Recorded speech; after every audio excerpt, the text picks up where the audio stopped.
the convenience of the honeymoon period. We're addicted to that. The moment the honeymoon period is over and we start seeing the whole version of that person and the real version of that person, well, can we love all of that person? Because unconsciously they're feeling, you love me when I put my best foot forward, but what about when I get upset or angry or when I get messy? You can't hold that. It's convenient to let the relationship go. It's convenient to divorce. It's convenient to separate. It's convenient to start over with someone new and pretend none of that ever happened. But guess what? You fucking bring yourself wherever you go. And that's the truth. So unless we change who we are, we're going to bring that old version into a new relationship.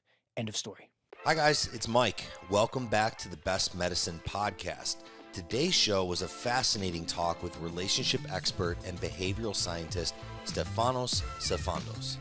Yes, that's his real name. It's straight out of a Greek mythology book, and I hope I pronounced it right, Stefanos. My apologies if not, man. With over 15 years of experience in the space, Stefanos has worked closely with thousands of people all over the world, including elite special forces soldiers, Olympic gold medalists, couples wanting to deepen or heal their relationship, and individuals with mental health issues. Now let's be honest, your relationships, both personal and professional, completely shape your quality of life. That's why today's discussion about mindset shifts, the power of empathy, healing childhood trauma, and so many more topics is so important. As always, please follow us and let us know what you think at the Best Medicine Podcast on IG and on TikTok at the Best Med Pod. We are blowing up on TikTok. I appreciate the support so much. To be honest, I'm not entirely sure why. I think I'm way too old for the platform. I just don't get it, but it's really cool to see. I'm so grateful, and it helps us make an even better show with your feedback. So I hope you enjoy the show.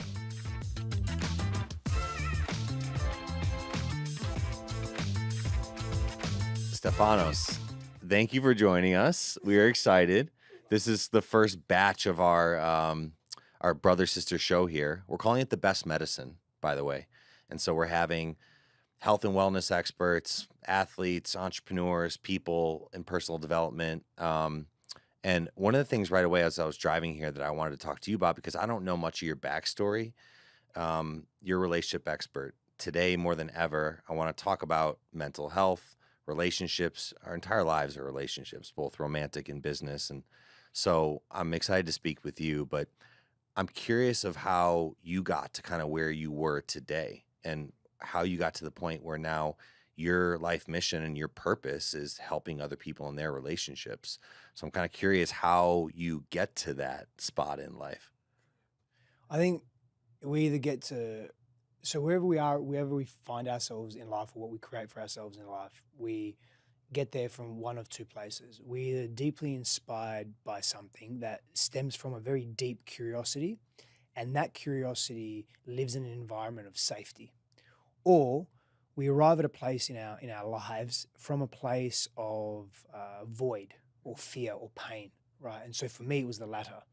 So what that looked like was being at home, being in a volatile environment, growing up in physical violence and emotional abuse, growing up in volatility, not really knowing what would the day hold for me, living in fear as a little kid from my parents, watching them argue, watching them fight, watching them, abuse each other in different ways, and then that being passed down to us meaning myself and my brother. And I felt very isolated and alone. And so the space that I find myself in now, which is the transformation space and the personal development, the personal growth space, growth and expansion, right? I wanted to expand out of my circumstances, and I didn't know how. I felt very stuck. And again, I felt stuck, isolated, scared. And as a result of that, I cultivated certain ways of thinking and believing certain things about life. Like, can people be trusted? Are people safe? What's my worth and value? Because if I'm being beaten by the person or the people that are meant to love me and care for me, how can I trust anyone? Right. And so, I lent into watching a lot of TV. I lent into eating as a kid. And as I grew up, that changed a little bit, but I lent into more adrenaline and status-seeking activities.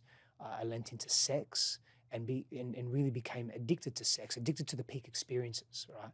Addicted to being validated by things people experiences outside of myself. I didn't have that as a kid. And I didn't know any of that. This is all upon now me looking back at my life and having done deep inner exploration and continue to do so, that allows me to gain greater context into my life. And there's some of the reasons why I am where I am today. Wow. You know, it's interesting. We've had a common thread with a lot of different people from all walks of life that end up creating something beautiful out of trauma, out of that pain, right? So, and one of the things I saw on your Instagram earlier too was like, we started laughing because it was like, why do I suck at relationships? Mike and I watched that video together, and I was like, She's like, that's you, Mike. That was me. Romantic relationships. Well, wait, I won't just throw you under the bus. We all, it is very funny when you've been in a few serious relationships and you notice, you're like, oh, I'm the variable. The pattern is repeating. Yeah. It's like, I'm damn the it. common denominator. Yeah, it's like, wow. wait, the same thing's happening again? Oh, it's me. Yeah, I saw that and I was like, you know what? Let's just turn the show into a private like therapy session of why I Perfect. suck Yeah. at relationships. You don't suck. We grew up with, I mean, gosh, I've shared a lot with you. You've already been so helpful to me. Our parents divorced 10 years ago. So we never saw our parents in love. I don't even know if I ever saw my parents like go on a date or anything. So Mike and I did not grow up with, seeing a healthy, loving relationship. And I think whether we want to believe that or not, it affects how we see romance and a healthy partnership, right? And a healthy household. Because now I see that it's so important for that to be strong. I mean, you're a dad now. I think you've seen these quotes around like put your significant other than your kid, and people get really mad. And it's like, no, the reason they're saying that is so then you can make that strong, right? And we didn't see that. We saw our mom be super selfless and be an awesome mom, but our parents were not strong. Are you seeing that a lot with just society in general, especially the people that you're working with, that they're just repeating the patterns that they saw when they were, younger? Yeah, we are destined to repeat the patterns that we grow up with and what we're exposed to until we deliberately actively choose to be generational pattern breakers. That's the reality of it. Like we will run on repeat, and we will do, our bodies and brains and our minds will do what is most efficient, most effective, and gives us the most pleasure, or rather brings us further away from pain. And so all the coping strategies that we create unknowingly to ourselves along our journey is all about, can I minimize this pain? I don't want to address it. I can't look at it. It's too big. Let me do all the things that move me away from that. Alcohol, drugs, food, sex, TV, status-seeking activities, as I mentioned before, adrenaline-seeking activities, distractions, just any distraction, right? And they become patterns and habits. And when they become habits, they become entrenched, they become part of our identity. When we perceive something to be part of our identity, we struggle to let that thing go. That's why I didn't want to stop having sex with lots of different women, or stop cheating, or that's why I kept succeeding and failing, because it was a pattern that I was addicted to. Remember I mentioned volatility growing up? That was the pattern. I wanted that familiarity because it wasn't safe. I didn't like it. I didn't want it, but it was known to me. It was familiar. And my nervous system says, well, I just want what's familiar. The flip side of that is we will keep repeating those very similar circumstances in order to have a redo, in order to be differently with it, in order to close that trauma loop, right?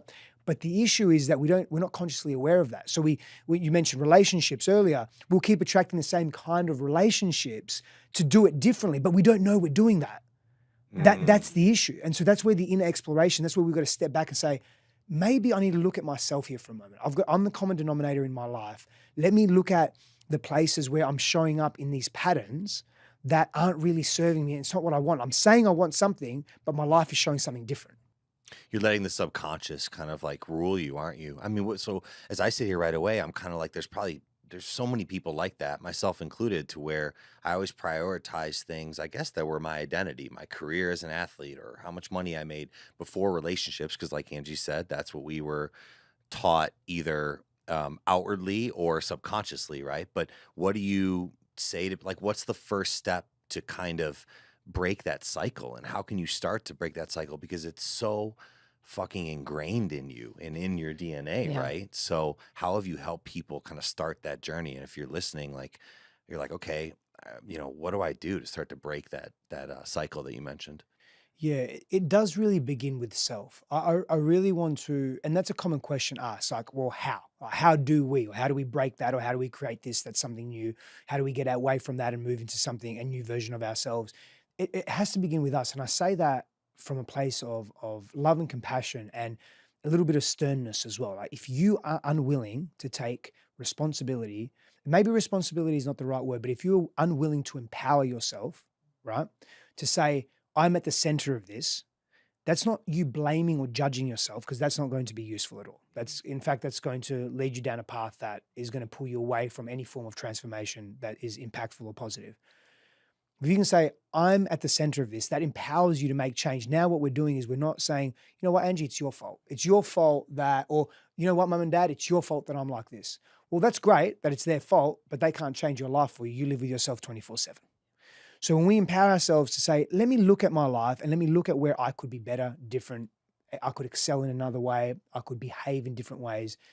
Now, here's the beauty of it. We're relational beings, right? We're not strangers. We don't live in silos, although many of us do though, unfortunately. Many of us do that. We, especially now. Yeah, and internally as well. Like we isolate ourselves. We're scared to be close to people. We like to do it by ourselves. We think that we're weak if we ask for help. But the reality is we're relational beings. One of the ways that we've been able to evolve in complex ways socially is because we've relied on each other in very complex social systems. So seek support. You know, join a men's group or a women's group or a co-ed group. Work with a therapist, a counselor, a coach. Ask your friends to give you feedback into who you are. Be careful with friends and family, though, of course. I don't mean that facetiously, just because they're personally invested. And so friends and family don't necessarily want us to change because we said that unfamiliarity is scary. And so if you start changing, people around you are going to go, whoa, who the fuck are you now? No, we don't, you don't change. Go back to how you were. Come on, let's, smoke crack on the weekend or whatever we're doing, right? Like, they don't want you to change. So, because then their identity is threatened because all the fixtures in their lives start changing and then it rocks people's world. So I think 2 steps is one, assume personal autonomy to empower yourself to look at where you can change in your life and look at the patterns, observe the patterns. And number 2, seek some support. Like simple things that you can do immediately is that right there. Yes, you can look at habit creation. You can look at where are my habits unhealthy, right? But sometimes we won't be that honest with ourselves. That's why we need other people that see us, that love us, that respect us, that are safe spaces to say, hey, I love you. And you smoking 30 cigarettes a day is actually not really good for you. And you may want to change that. You can keep doing it. I still love you, but you may want to change that because you're saying you want all these health and fitness goals, yet you're doing A, B, and C. So we may not be that honest with ourselves because we're not used to being that honest with ourselves and we don't want to change. The mind is very tricksy. So that's why when we surround ourselves with people that respect us, that we respect, and that can see us, they can challenge us and equally support us as well. Holy shit. Have you seen people, let me ask it this way. What is the change that you've seen since COVID started, since the pandemic? Obviously, in people in general? In people in general, and especially the people that you kind of work with, right? Have you seen a change in like the mental state of people or how you've been doing this work a long time? So 22 years. So how do you, there it is. So how is the last 2.5 years differed from the last 20? Yeah, I've seen I would want to say 2 different paths emerge or 2 different kinds of people emerge. And then obviously everything in between on that spectrum. And I'm sure there are some things on the outskirts, right? But if I was to look at quasi extremes, I've seen people that have gone into deep fear, really, really deep fear, right? And they're the people that have been shocked by what has transpired the last couple of years. And as a result of that, they have said, someone tell me, save me, tell me what to do, tell me how to do it. What's the solution? Yep, you got that, give it to me, whatever it is, just give it to me. Just, I don't want this thing that's going around or whatever it is, right? And you've got the other people that are saying, fuck you, I want my freedom, you can't tell me what to do, what are you scared of? The interesting thing is, those people are equally as scared. They're just scared for different reasons. Yeah. And they're maybe not scared to get sick, but they're scared to lose or not have access to certain experiences, or their values are being compromised. Losing freedom, yeah. So if I was to then bring it into a singular thing, and I'm very much reducing and simplifying here, right? But bringing it into a single thing, I'm seeing fear. I'm seeing fear. And I had to check myself for that as well. So I wasn't so much in the first camp. I was more in the second camp saying, fuck you to government and fuck you to corporations and fuck you to what was really happening in the world, right? It didn't align with me. I just thought something's not right here. Like we're overreacting. We're being reactive as a collective. Like let's just pause and slow down. But before I got to a more, I guess, stable point within myself, I was very angry. I felt very threatened. I was becoming very aggressive. I mean, I was very judgmental of people that weren't thinking like me. And so, I mean, I have to take ownership of that if I want to change it, because that's not going to, like I said earlier, like being judgmental is not going to help. Judging others and judging myself is not going to help. And living with that is not going to be useful for me to elicit any form of meaningful change or to even live the life that I want to live, a life of maybe reprieve and being content, like actually just being grounded and being content, right? Yeah. So I've seen a lot of fear. And look, I think it's settled, but I don't think it's settled. I think it's been swept under the carpet. Yeah. I'm still wearing a mask right now while I'm recording. You need to be. I need to be. You're too close. It's almost 2023. I'm still wearing one. No, I agree. I mean, you said it beautifully. If I had to swallow my pride a little bit, it's like if I was pissed, the word I want to use for 2020 to 2022 is anger for me, which now my liver is like, let's get rid of the anger. Let's chill now. I'm like almost coming down from anger. I want to punch a wall sometimes, but I think that let's be honest. If I was, what's behind anger? Fear, right? Why does a dog bite? It's afraid. So I was afraid. I was afraid of my freedom being taken away, just as much as a woman wearing 6 masks is afraid of being sick. So we're all the same. We're more the same than we think we are as humans, right? Oh, that's so true. We're all the same at the end of the day. We're all just fucking afraid Well, of something. We're all in fear. We demonize difference. I love That's the that issue. way you explained it. It's really beautiful because it reminds me to not be so judgmental and to really work on that, because that's something I need to work on, is not judging every Judy down the street. Yeah. No, I think you're pretty Mike, good. you're good at that. Mike's better at being compassionate sometimes. I have a lot of empathy, which I always say is ironic because I used to punch people in the face for a living. But I do too, but I also have more fear, empathy, and pissed off too. But I think I'm curious actually if you've worked with a lot of people that have very high levels of empathy. It can be a superpower in a sense, but it also can be a crutch. It's also hurt me in a lot of scenarios to where I should have broke something off or should have let someone go in the company, and I found I need to battle with that. But have you seen a lot of that in some of your work, specifically around empathy? Big time, man. So you're right. Most superpowers, you name whatever superpower you want. It's also a crux at some level. It can be a crux, right? And so empathy or being a highly sensitive person, it's a very real thing. I remember that lady that wrote that book.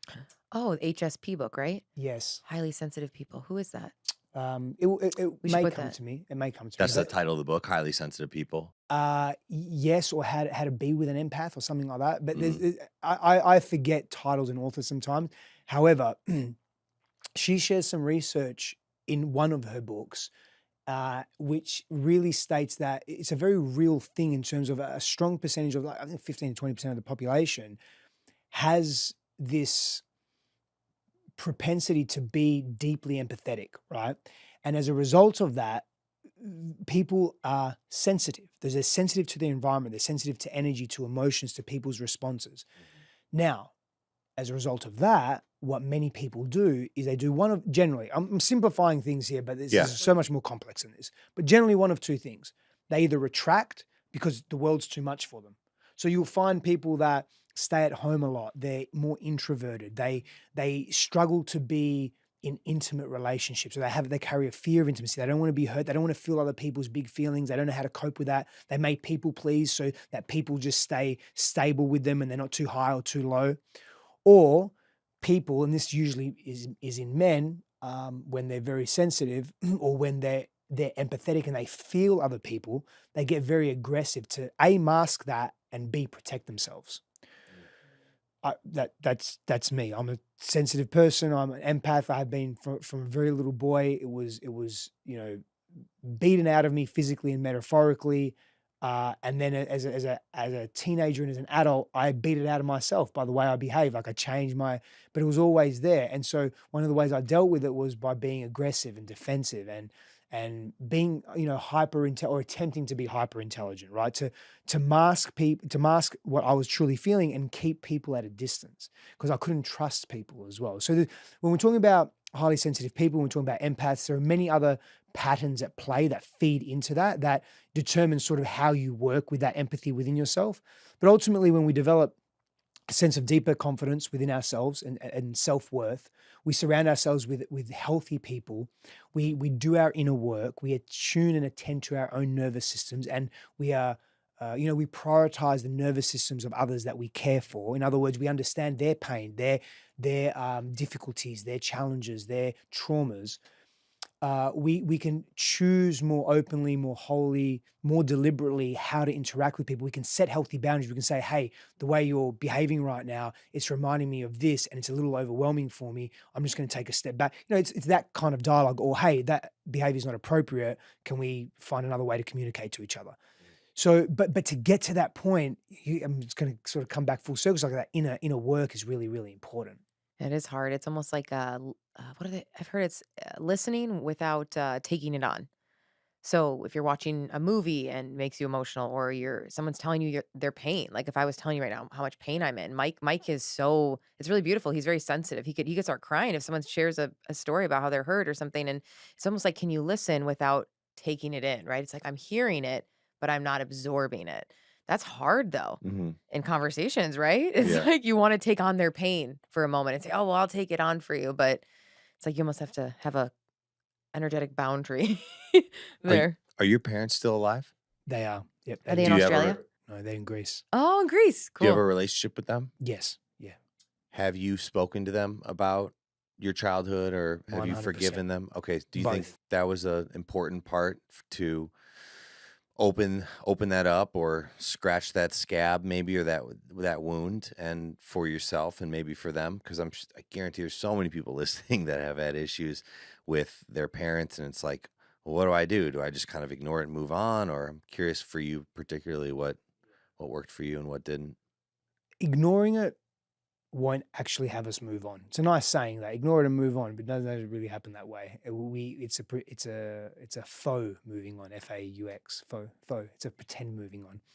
I'll give you an example of one of the many conversations I've had with my father. So when I addressed some of the issues, so firstly, I addressed my past, or our past, with my father when I was in a place of no matter what he says or how he responds, I'm still going to be okay. And I'm still going to love him for how he is. I'm not going to get triggered or activated by whatever he says.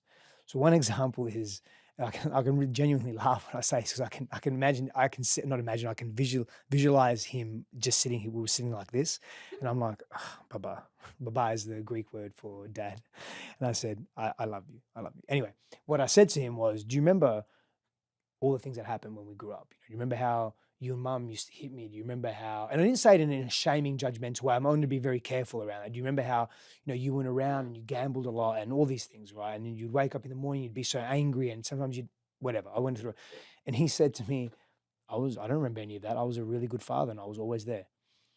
And Wow. I believe that he believed that. Oh God. It was very convenient for him to believe that, right? And so, but when we had that conversation a number of years ago, I just looked at him. I laughed, as I said, and I just said, I love you, Baba. It's all good. It's all good. And I just realized in that moment, there's really no point in we say in Australia, flogging a dead horse, right? There's just the horse is dead. There's no point. And so, but let me get very real for a moment in terms of grief and parents. So there's two deaths that we need to mourn of our parents. And Christine, my wife, says this often as well. It's their physical death, and it's their physical passing, but it's the death of who they never were, who they weren't able to be for you as a parent, right? And that's the deepest mourning, and that often needs to take place if you want a relationship with your parents, or if you at least want a freedom and a contentment and a peace within yourself, where you're not plagued by judgment and fear and anger and projection. You want to be doing that whilst they're alive, or just as early as you can, right? And that's a process that takes time. And so, and with my mum, it's a little different. With my mum, she's more open. She's very understanding, very I guess clear is the right word. Even though she was moving through a lot of physical illness, which affected her memory, she does remember, and she has apologized and taken ownership of her part and all the things. And that's been very beautiful as well. And to be completely transparent and completely open, yes, I have forgiven my parents. Yes, we have a relationship. Yes, I love them. Yes, I care for them. Yes, I miss them. And more towards my mum, actually, I still have judgments towards my mother. Like I'm still working through judgments. And I was the closest growing up with my mum. We were enmeshed. You guys know what emotional Enmeshment. emotional enmeshment and entanglement is when a parent, usually, not always, but usually a mother and usually a son, but can definitely be a daughter as well. She projects, or that parent rather projects their emotional needs onto the child that they're not getting from their partners, from their husbands, from their wives, or whatnot, right? Like give a specific, like if she's not getting attention from her husband, she's gonna try to get She's it from going to her. pull attention from her child. She's going to want to make sure that her child sees her as something that is magnificent because she's not feeling validated by her partner. And this is an unconscious thing. It's not like they wake up in the morning and think about this. It's very unconscious. And so I was very close with my mum, healthily and unhealthily, right? But I still hold judgments. And as I do, as I'm becoming a parent now, I'm a parent now. And as my daughter is growing, I'm moving through layers of stuff I've already worked through. But there's layers to that stuff because now I have new experiences that are very potent and poignant that are coming into my life, i.e. having a child. It's a big, big thing. It's the biggest, for me, it's the biggest thing that I've ever done and probably will ever do. And I am very mission driven in the world. I'm very connected to my passion and service and dharma and all of that. And I mean, that baby girl is my, like, I can't even speak, Oh, I just, cry. yeah, she's opened up my heart so much where, again, to be completely honest, because I practice what I preach. I do my best to. Like, one of my core wounds is a fear of intimacy. So letting people in has been, difficult for me. I do a really good job of letting people in. I think people that meet me say, "You're really open, Steph." I mean, I think they would say that. I've had feedback. And I know me, I'm still little bits in there that are closed, right? And this little baby girl is opening that up. And as she opens that up, or as her presence opens that up within me, and I choose to be open to that, I also open myself up to layers of deeper healing and expansion within my relationship to Christine. It hasn't always been, the last 6 months haven't necessarily been the easiest because, as they say, the first year of having your first child, like the vast majority of people get divorced and separate. And that's not our path, but I can understand why. It's a lot of sleepless nights, a lot of tension. As a competitive athlete, man, like if you're not sleeping and you're going to try to perform high, and I don't like, we have a saying in Australia, I'm not here to fuck spiders. I like to perform at a very high level. And so everything I do in life. I'm using that saying. I don't know when and how to use it in context, but I'm just going to bust it out. I'm going to help you. Fuck spiders. You're going to say, I'm not here to fuck spiders. Oh, I'm not here to fuck spiders. That's okay. right. Which means you're here to get it done. Okay. You're not here to muck around. You're not here to mess around. No farting around. Be lazy. You're here to get it done. Yeah.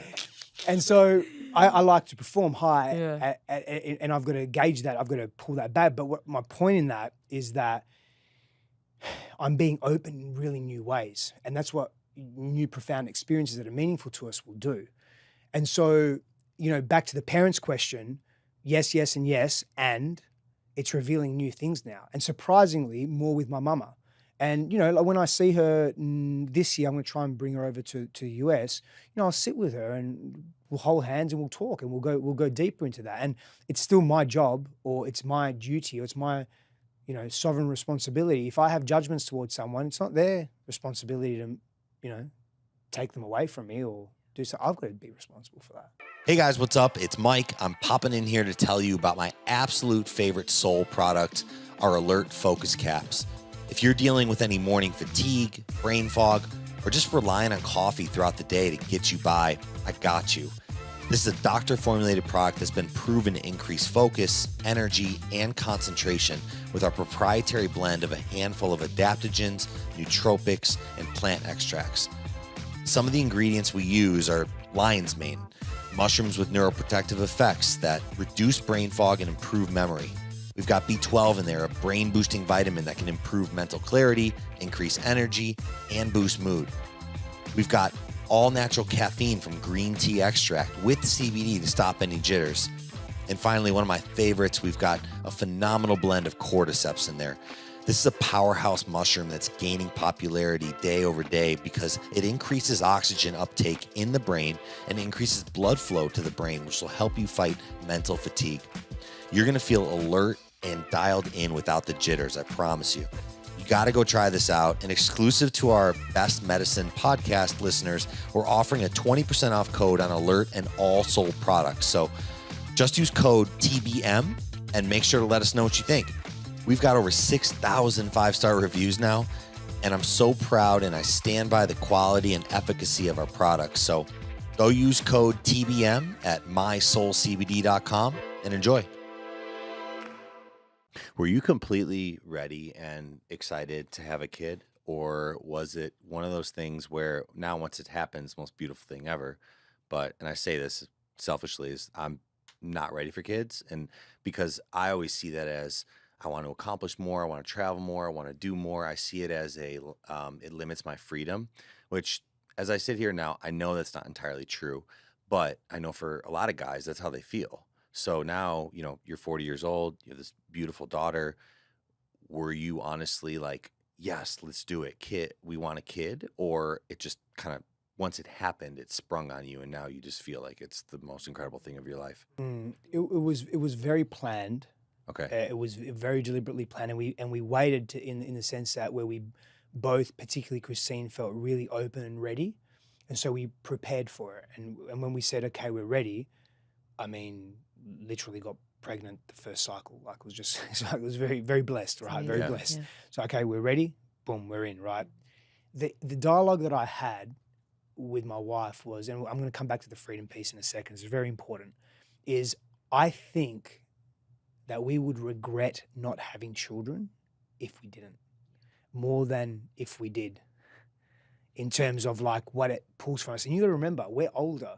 When you're younger, when you're in your 20s or in your 30s, and whenever you have children, it comes with challenges, right? But when you're older, you're more established in your identity, you're more established in your routines and patterns. Like old dogs can't teach them new tricks. You know that saying? Sure. It's very, as we get older, it becomes more challenging, generally speaking, to change our behaviors and habits, right? So that's been a big shock. It's been the most challenging time of our lives, and it's been the most blessed time of our lives. And the freedom piece, you're not wrong, man. You're not wrong in saying, I don't want my freedom taken from me. And you're not wrong in saying, I know that's not entirely true. And entirely is the key word there. Because it's not entirely true, but it's true. Because things are going to change. Like, unless you don't want to be a present father, then why are you having children, right? You don't want to be a present parent. Things have to change in your life. So if you're not ready for that, then can you be completely ready? I don't think so. I don't even think if you're on your third or fourth child, you can be completely ready. You can be readier, but can you be completely ready? I don't even know if that exists. But I think that's what's so different about men and women, at least chemically, is that like that feeling that you just described, and that emotion you just had about your daughter, I can't viscerally feel that. And I'm sure a year ago, you wouldn't have even known that feeling existed. Accurate. Yeah. You don't Very know accurate. the love till you feel the love. Right. Very it's accurate. like such a leap of faith to be It like, is. I'm going to do this thing that is so incredible, so huge, so permanent, going to limit freedom, but I don't even know what that's going to feel like on the other side. You won't.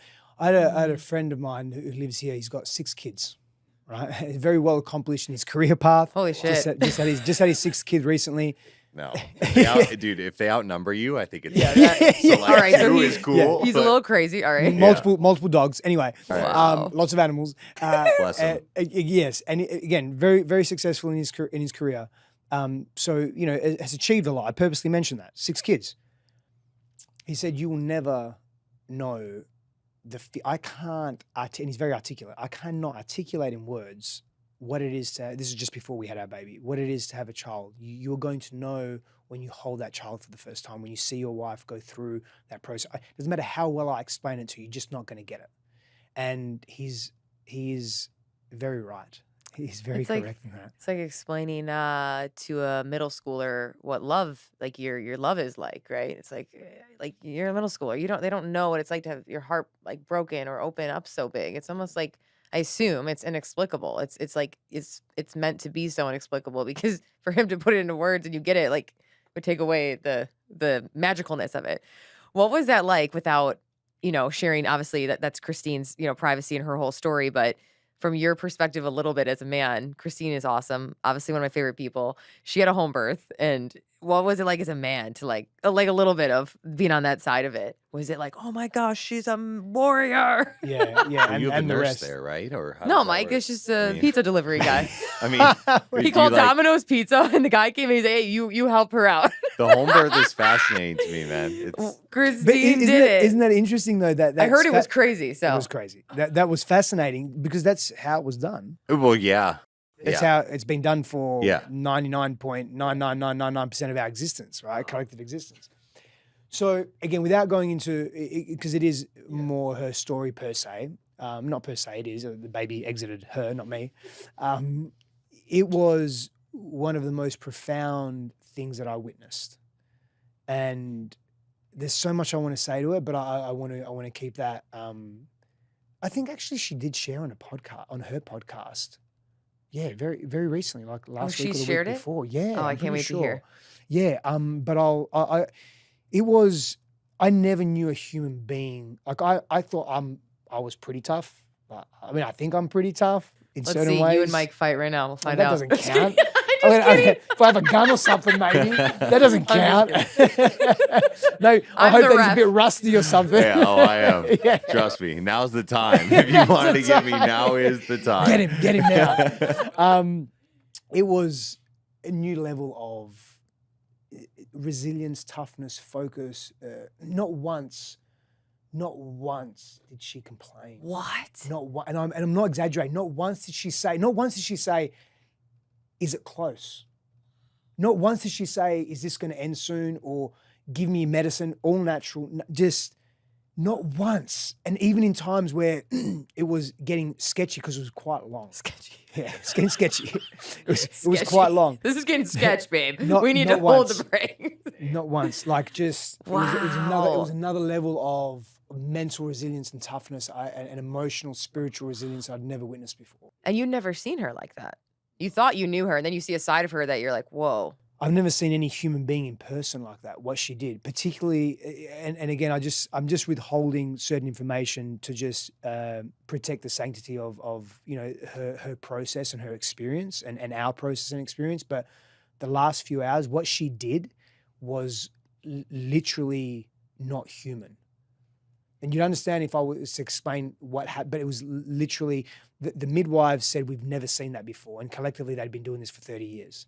They'd never seen it before. They didn't realize it was even possible. Wow. That's so cool to hear the guy's perspective, just to hear the reverence for it. Because Such it deep is reverence. such a cool thing. And so many women now are here doing it at home. And I think I would love to, but I also think an epidural sounds real nice. So I'm kind of like in the middle, But I mean, just hearing how she did it, it's so empowering because it's like, whoa, like to be the creature that gets to do that and to know that you have the power to do that is pretty freaking cool.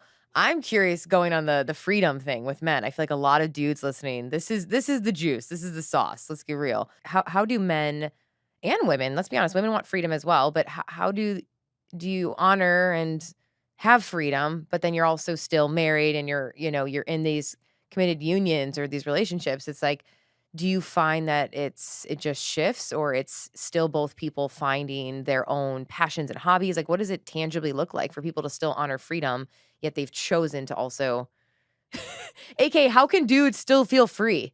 Yeah, in a relationship. Yeah. Great question. Yeah. Well, yeah. It's a great question. Yeah. I mean, it's real talk. It's real. You've got to define freedom for yourself first. So as a man or as just a human being, you've got to get really clear on what freedom means to you. So let's just use an example. We were speaking to what's happened and transpired the last couple of years. So in Australia, for example, they were one of the most extreme countries in terms of their lockdowns and in terms of the way they collectively as a nation dealt with the pandemic, right? And so I can't speak for 23 million people, but I can speak for some people that I have been in close contact with and I know their perspectives. They didn't see it as an encroachment on their freedom. Now, I guarantee you, the vast majority of people in our community, because we live in echo chambers, let's be real, the majority of people in our communities would go, whoa, what do you mean that's not an encroachment on freedom? Yes, it is. So every individual needs to define what freedom looks like for them. Now, in context of intimate relating, what you're essentially speaking to is variety and novelty, right? at some level, and also the choice to do what I want, when I want, how I want. So at some level, I don't want to use the word sacrifice, but let's use the word sacrifice just for the sake of using it. You sacrifice what you were when you're in singledom, because you have less people by default to answer to. Just look at it as mathematics, right? Like you had 0 people to answer to, now you've got 1 person to answer to. So just by that alone, when I say answer to or responsible for or consider, that's the choice you make when you come into a relationship. Now, depending on the type of relationship you want, you may see that all the pros of that particular relationship, or just being in a relationship in general, outweigh that particular encroachment, right? With respect to having sex with multiple partners, I mean, you can still be in an emotionally monogamous relationship, and you can have sex with multiple people if you desire and your other We're in partner Austin, desires. Texas, y'all. I mean, Mike's you like, can- we've had this convo in Austin now a few times we- here with people. yeah. you can dress it up how you It's like want. just such a chill thing to say here in Austin, I feel like. Are you But in talking about most cities, people are like, what are you talking about? Essentially, polyamory is what you're talking Yeah, about. non-monogamous relationship. Yeah. Have you want to, but there are variations of that. Just like there are variations of monogamy. But then there are more fundamental views or fundamentalist views of anything, whether it's a relationship dynamic or political dogma or doctrine or religious dogma or whatever it is. And we have to choose what relationship containers we want to be in and what that looks like, and that requires conversations, like honest conversations with our partners or potential partners. Now, most people are just afraid to have honest conversations, right? Now, what I would say, I was going to say the word argue, but it's not really arguing because I'm not arguing it. I'm just saying what I would say is that most people feel a contraction in freedom, not from the circumstances that they're in, but from the truth that they're hiding, from the truth that they're not speaking in that relationship. So, for example, what you really want is to be able to flirt with other people. Let's just say you want to flirt with other people, but you know that your partner has a proclivity or they have an issue with that. So instead of actually being honest and truthful, you just hide it, or you do it in the shadows. There's an instant retraction there. There's instant, my freedom is taken from me. So I'm either going to suppress it and eventually build resentment and anger and have leaky energy and leaky behavior and leaky anger, or I'm just going to do it, right? And I'm not going to tell anyone, which cultivates a persona and masks that we wear and layer, which doesn't help the relationship either. So I think the freedom comes more from, well, when we're very deliberate in making our choices of what we want, we don't necessarily feel less freedom. The risk is when we say to our partners, hey, I want to flirt, and this is what I'd really like to do. I want to respect the sanctity of the container, but it's something that I need. How do you feel about that? And you may say, you can respond a myriad of ways, right? But here's the thing. We seldom have those conversations because we're fucking scared of the response. We're scared of rejection, humiliation, judgment, abandonment, all our core wounds that we haven't addressed, that we experienced growing up during our developmental years are still stuck with us, and they amplify the present moment. They amplify having or not having honest conversations. And that's one of the biggest problems when we're talking about freedom. When we're specifically referring to men, or really what we're saying is the masculine energetic, right? Let's just clear something up really quickly. From my perspective, masculine and feminine dynamics, they reside, they're energetic streams of being and doing, literally masculine doing, feminine being. Michaela Boehm says go and flow energies, do and be energies. Active, you can say active, passive, yang, yin, they're just two sides of the same coin, two wings of the same bird. That we create duality in order to realize that these qualities exist within human beings, and we create duality for a rich learning experience. And in a rich learning experience, through contrast, we're able to come into this, oh, I feel more whole now within myself. So masculine and feminine is not attached to gender, biological gender. It's just a way of explaining duality, different ways of being and doing in the world, right? And so when we're talking about masculine people that crave freedom, because most masculine orientated individuals will really crave freedom. Most feminine orientated individuals, and there are more layers to this, by the way, but this is just one example, they crave intimacy. Now, as a man, I crave intimacy. So that's my feminine coming through me. Connection, I crave connection. That's my feminine coming through me, right? As a man, I also crave freedom. That's my masculine coming through me, right? So we're talking about freedom. We're talking about most of the time people not being honest with themselves and not being honest with the people that they care for. And that's a greater encroachment on freedom than the circumstances that they find themselves in. Because here's the thing, just don't be in a relationship. But what do you like about a relationship? You like the fact that there's someone there for you when you need it. Can a friend fill that void or fill that gap? Do you like having sex? Can you have casual, non-attached sex? Like, what is it? What, you know, if we're designing our life, like by design, orchestrating our lives, what does it look like for us? But we're conditioned by society, we're conditioned by our upbringing and our family values, and we don't question anything. This is an encroachment on freedom. When we don't question anything, we're not curious about what could life look like in different ways. These are questions that we need to ask about getting really curious about what we truly desire. Wow. I That's love that good. because I That's think you're good. having honest, open conversations. And because one of my questions is always in terms of, and you touched on it with societal pressures, is like right now the divorce rate is like what? I don't know. Is it 58% or it's crazy. It's more than, I think it's high. is it higher? It's way, Potentially. way more than half, right? Yeah, it's definitely more than half that I'm aware of.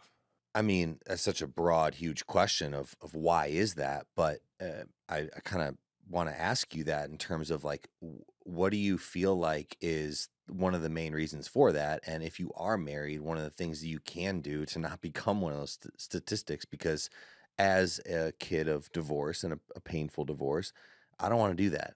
I really don't. And so I kind of sit here being like, how do I not recreate that pain that I already had? And I know that's obviously a broad, complicated question, but you must see a lot of patterns. Yeah.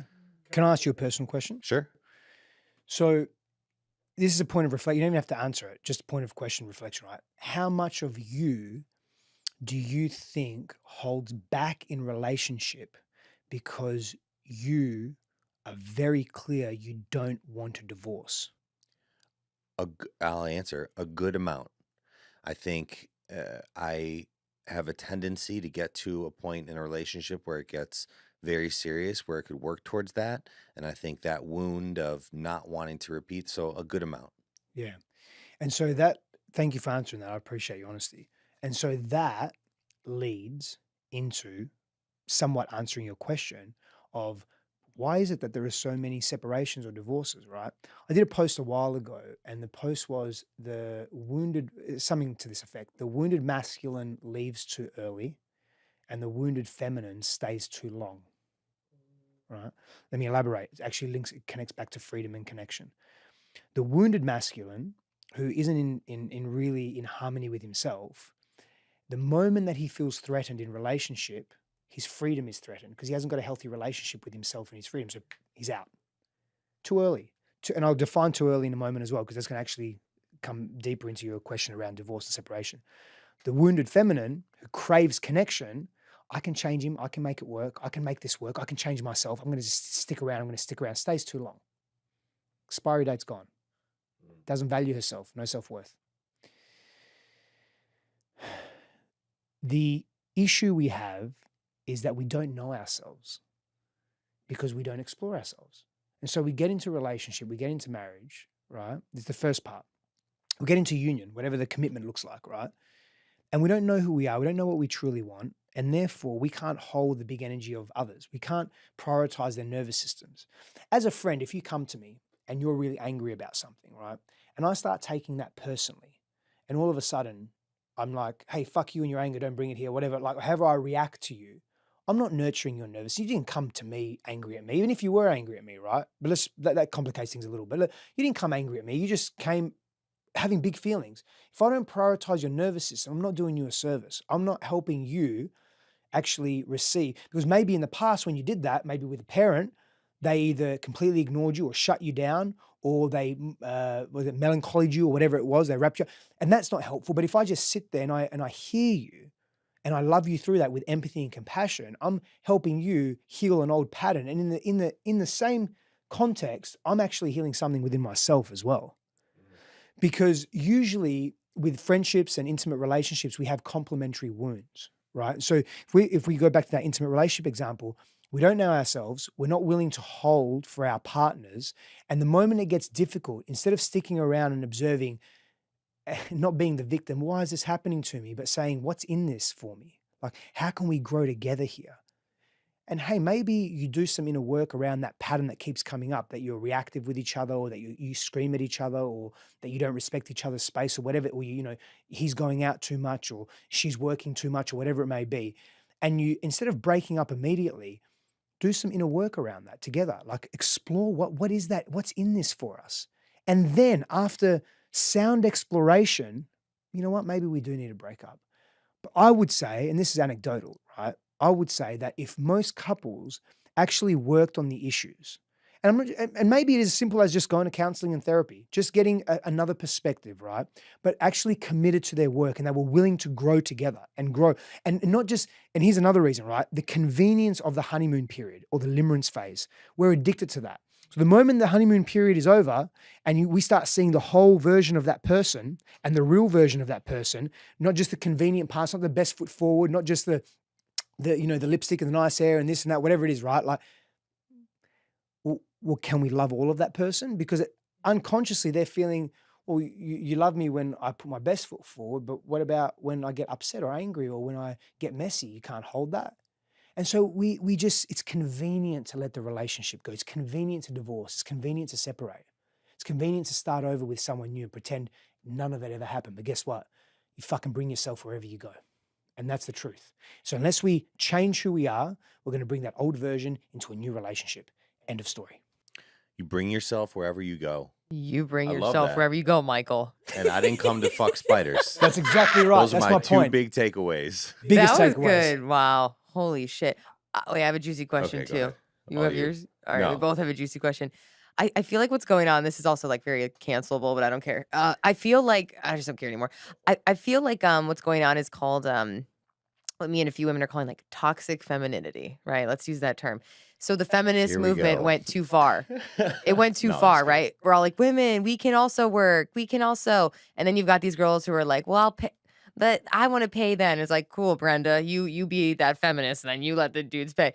So it went too far, right? Then we can, that's history, the 60s, what happened, Men went to the war, women had to step up and work, all of that. But it's interesting that now I think the pendulum went too far. And now we have these women who are like in their super masculine and they're, I'm a hashtag lady boss making 10 figures, but they're in the proving 10 energy. figures. Oh, that'd be nice. I know, right? They're like, I don't know, whatever the shit I see on Instagram and TikTok. Like, ladies, click below to figure out how to make 13 figures and retire your husband. And I'm like, bleh, and I just keep scrolling. 13 figures. I know. And so it just has gone too far where women almost overcompensated to prove that we are just as smart and as capable as men, when actually I think it went too far. And then we're neglecting our true femininity, which actually does want to be supported and does want to be able to receive and lean back. And we don't want to fucking pay for the dates. And I don't care if dudes make more. Like, I don't want to be the breadwinner, So it's interesting that I think it went too far with women. And now we have these women who are in their masculine. And I know them because I'm friends with a lot of them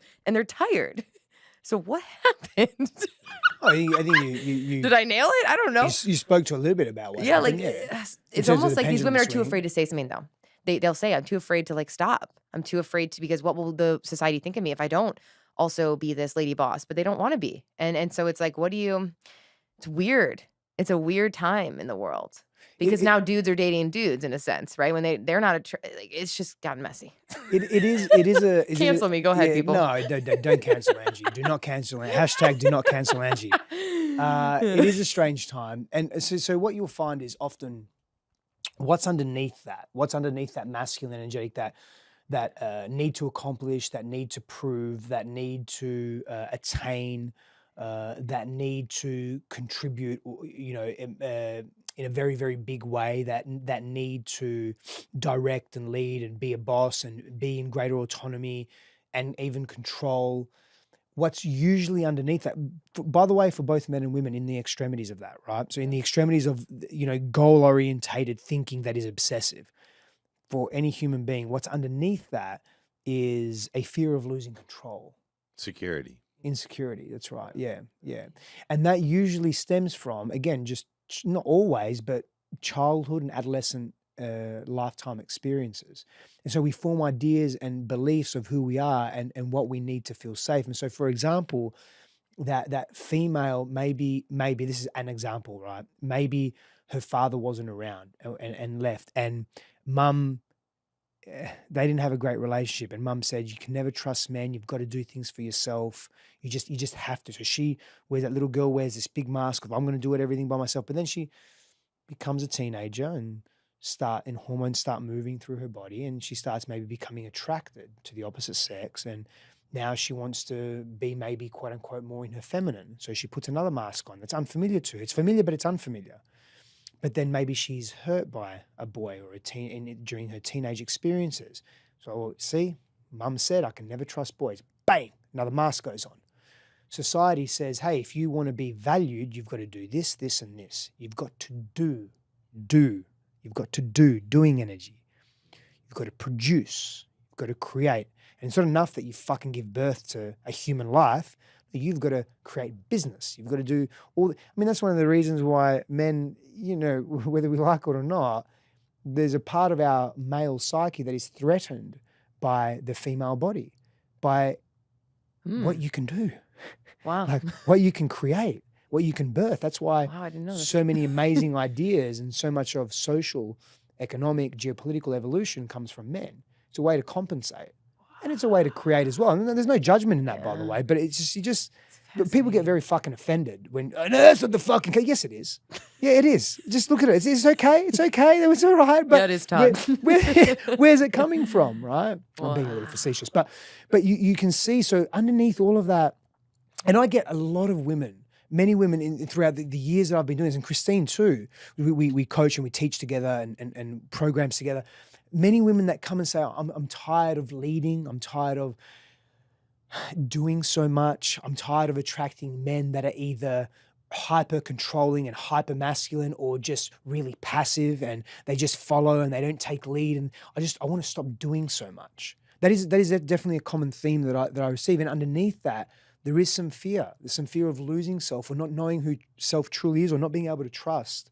And so I don't want to judge these women. I don't want to judge people that are coming from a place because I feel their pain. I've helped people work through their pain in that sense. I've worked through my own masks as well. So I get that. And I think you're accurate. And I can't speak for every woman, Angie, that is actually, pursuing, and again, nothing wrong with pursuing a career, right? Just what's the come from? Like what's really underneath your need to do that? That's all. Just answer that for yourself. Don't answer it for me. You don't need to care what I think. But where's it coming from for you? Like, is it creativity and passion or is it proving? Yeah.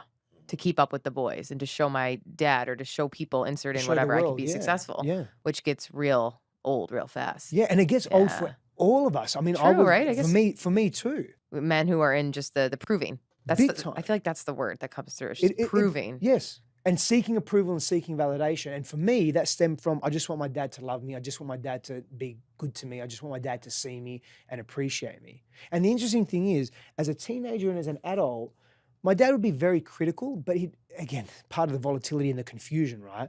That's why I have a disorganized attachment style, or had a disorganized attachment style growing up. But I recall him being very approving of me, but it was never enough because all the disapproval that I experienced growing up, it dominated my thought process and it dominated my energy. So even when he did say, well done, son, that was great, you did great, I didn't hear that. Yeah. I didn't receive it. But that moment that you referenced earlier about sitting next to him, and I think you were in Greece at the time. No, we weren't in Greece at the time. I remember exactly. We were at a cafe in Fremantle back in Australia where I was from. Okay. Yeah. In that moment, you had mentioned there's nothing that came back. And my first thought was like, well, that's almost like talking to a brick wall, yes, which I'm sure a lot of people relate with. But yet you found forgiveness and you found not strength, but healing rather from that, even though you didn't get an I'm sorry. Yeah. Because I had forgiven him well before that moment. Okay, so it wasn't about what was coming back. It was already, but then why even say it? Just to get it off your chest? Doing it for yourself. Right? If you had already... not even. Just to go through the process and of hey, he's alive, so why not have an interesting conversation and see where it goes? Sure. Curiosity was the reason. Okay. Curiosity. I expected him to not acknowledge it.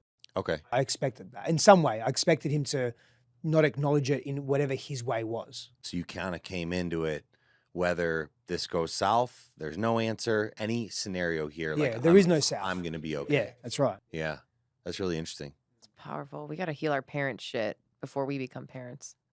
And that's a very, very powerful statement. It's And I'd real. even go one further, is it's very useful to be aware of our relationships to our parents prior to entering in meaningful, intimate, long-term relationships as well, romantic sexual partnerships, because they are often reflections of what we did and did not receive, both consciously and unconsciously, from our parents. And that's not my saying, that's Harville Hendrix, who's an amazing author and has been around for, I would say, 50 plus years in the relationship world, he and his wife.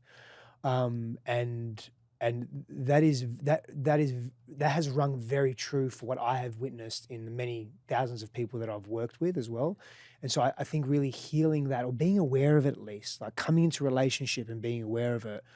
I've got a post coming out this week or next week, whenever my team puts it out. But the post is, 5 key questions to ask on a first date.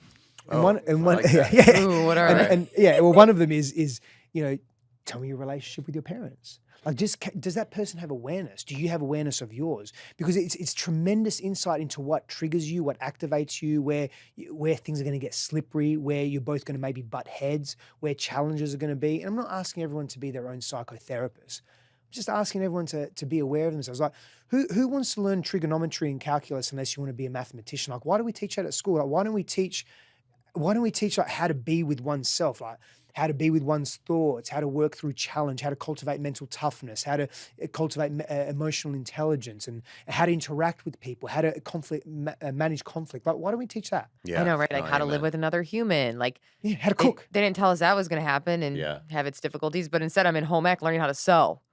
I'm like, I don't need to learn how to fucking sew. I need to learn how to not kill this person that I'm living with. Right? I know where I'm going when I need something sewed.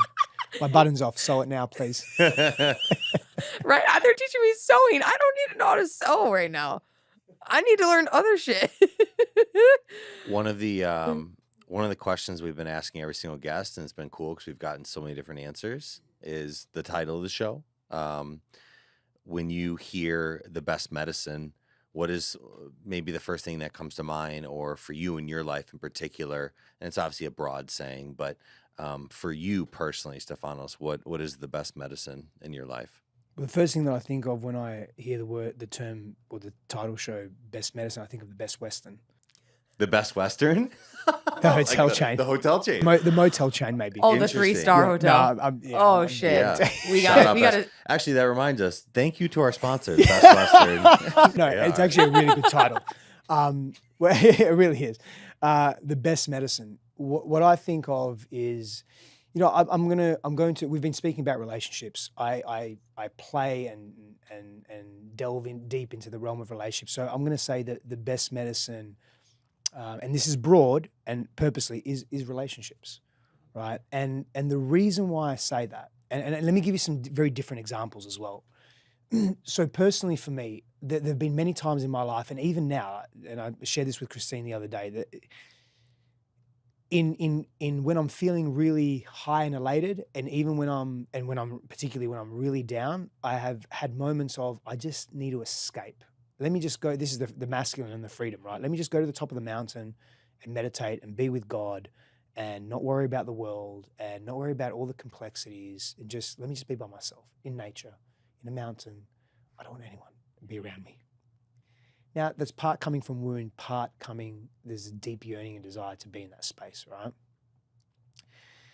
But the relationship to our thoughts, the relationship to that experience, the relationship to our partners, the relationship to our children, the relationship to our pain, the relationship to our trauma, the relationship to our ambitions and our passions and our inspirations, and the relationship to everything we have in life, because we live in a realm of duality, in a world of duality, that we are related to anything that we are connected to, either mentally, emotionally, physically, or spiritually. And so the best medicine for me is finding refuge in relationship, particularly intimate relationships, particularly romantic partnerships, because they're so potent, they're so activating, they're so triggering and painful and so beautiful. Like what can you experience? Like what places can you go within the infinite realm of consciousness? And even, I think that's almost an oxymoron to say within the infinite, within meaning that there's something outside, but like, I don't know what the other words would be, but within the infinite realm of transcending mediocrity. Like, relationships have the capacity to do that. And so if we sit with relationships and we sit with what they're there to teach us and show us, And if we sit with if we sit long enough with being willing to traverse the difficulties and the challenges that come with relationship in healthy ways, not in addicted, codependent ways, right? But in healthy ways, I mean, that's fucking medicine, man. To me, that's just as impactful as a deep breathwork session, just as impactful as ayahuasca, just as impactful as anything you can do on this planet. Like, I think Ram Dass said this: if you want to be enlightened, go back home and spend a week with your family or something, right? Relationships, medicine. Yeah. Man, he did a lot of LSD. Yeah. And he spent he spent a lot of time with yogis as well. So I definitely revere him as a being and as a teacher. So I would say relationships. You're obviously incredibly passionate about this, the work you do. What's coming up for you? What's next? What are you like excited about? Obviously, you're a new dad. That's incredible. But what else are you kind of looking forward to here coming up for you? Yeah, I'm definitely excited about having, on a personal front, having my brother come over. My father's he's had cancer a couple of times. It's hard for him to travel. So, and he's 81. So hard for him to travel. So I'll go to Greece. We'll go to Greece next year. So I'm excited about that. But I'm excited to bring my mum and my brother over. My brother lives in Australia with his family. I haven't even seen my little niece yet. I reckon when I see my brother, we're very close. I'm going to hug him and I'm probably just going to wail like a fucking baby and not let him go. Man, I miss him. It's been a couple of years, So I'm really looking forward to that. And just every day, man, like I ache for my little girl now. I'm just thinking about her rolling around. She's learning to crawl now. She's such a little menace. She's so curious. She looks like you. So I'm excited about that. I'm excited about her. I'm excited about, Christine and I connecting in deeper ways as well. As a result of obviously our child, but just as a result of us focusing just a little more on us, that's been neglected a little bit. And that's very natural when you have a child. But we come back to center point. And I'm very excited about, which I believe you're coming to on Tuesday. Very excited about breathwork for the feminine, which is something that I'll be doing every month here in Austin, but also around the US is my intention. So next year I'll be bringing it to other cities as well, which is a 3 to 4 hour immersive for women only. Breathwork is a big part of that. Somatic release is a big part of that, and other really powerful exercises, that experiential exercise that we engage in. But it really centers around relationships, dating, helping women understand men from a man's perspective. Sure. Yeah. Sure. Healing that collective masculine wound. And it's just a bunch of beautiful women coming together and breathing. And there's going to be, that's going to be available virtually live. I'm going to live stream that as well, November 7th. So that'll be at VUCA in November 7th, and 27th of September, which is next week, will be at Flow Yoga. So yeah, I'm just really, really excited about that. And, I'm excited about the work that I do in the world, and the creation process. It's still very alive in me more than ever. I've been like that for many, many years. It's me birthing my children into the world, I guess. The best way that I can is the way I think, and then just express that. Yeah. I'm so grateful you came in. This was a really awesome convo.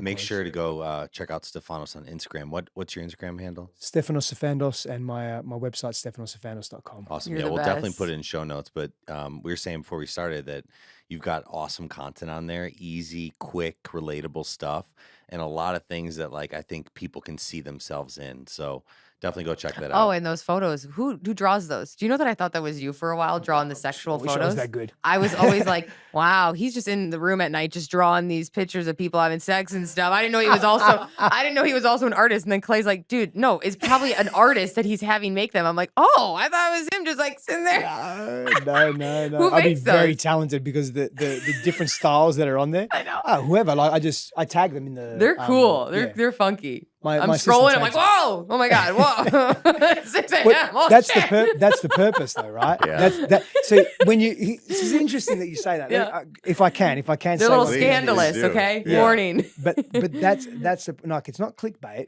but people think, oh, it's about sex. Not really. That's secondary. It's everything we spoke to here. Oh, it's shit. about doing the shadow work. It's about loving your partner, all of who they are, not just the convenient parts. It's about doing your own inner work. It's about seeing each other. It's about staying with each other when the seas get really, really rough, right? It's about nurturing your partner's nervous system. That's what these posts are about. Now, the images are very provocative and evocative, And sex and sexual penetration, sexual interaction, and the act of sexuality is part of that. But it's a very small part, actually. Yeah. No, It's the an captions extension are, of. are great. You got to also read the captions, y'all. Okay. Don't just click on the photo and say, oh, wow, I didn't know he drew that today. First of all, it's not him. Second not of me. all, read the caption. Okay. So good. So fun. Oh, you're the best. Thank you so much. Thank you. Appreciate it.